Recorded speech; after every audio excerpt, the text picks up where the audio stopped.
इस ज़ू की एक ख़ासियत थी कि यहाँ पर कई तरह के कछुए देखे मैंने, कम से कम 20 तरह के। और ये वो जगह थी जहाँ पर एक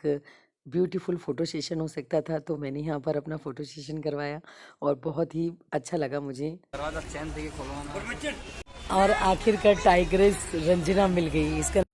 सायोनारा सायोनारा, कल फिर आऊंगी सायोनारा, इठलाती और बल खाती, कल फिर आऊंगी सायोनारा सायो। इस जानवर को देखा तो मुझे बहुत ही डर लगा और आयुषी ने बताया भी कि मुझे कि ये बहुत ही डेंजरस है और ये बहुत बुरी तरह से हमला भी करता है। इस समय ये बहुत भूखा था और खाने का इंतज़ार कर रहा था। ये देखिए दूसरी ही नस्ल के मोर थे और ये हमारे इंडिया के नहीं थे बल्कि ऑस्ट्रेलिया साइड से लाए गए थे और बहुत ही खूबसूरत मोर थे। अंदर बैठे पशु पक्षियों को ये कौवे बैठकर चिढ़ा रहे थे और ऐसा लग रहा था कि इनकी आज़ादी बहुत ही खास थी।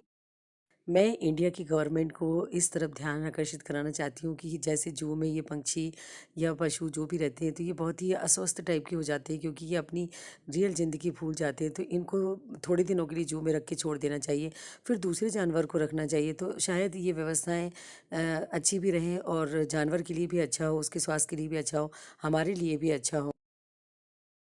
सुबह सुबह के टाइम पर लाइन में लगकर हमने टिकट लिया और इस जू में गए और ये सारे जानवर, पक्षी, पशु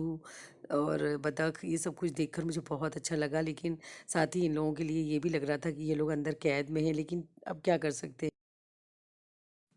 हम लोग सुबह-सुबह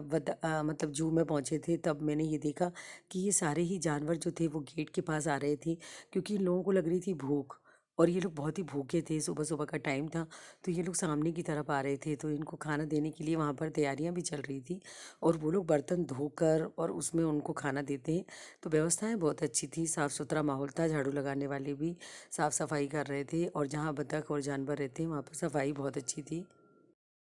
यहाँ पर रंग-बिरंगी बतख थी बहुत सारी और अलग-अलग वैरायटी की थी और इतनी खूबसूरत थी कि मतलब और एकजुट में थी। मतलब जैसे कि सारस होती हैं, बतख होती हैं, ये सभी एक ही प्रजातियों की होती हैं। ये बहुत ही खूबसूरत थी और एकजुट में ही ये खाना खा रही थी, साथ में एन्जॉय कर रही थी। मतलब इन लोगों को देखकर मुझे ऐसा लगा कि कैद में भी ये लोग मतलब मस्ती में थी, मूड में थी और मतलब अपना खाना ढूँढ रही थी ये।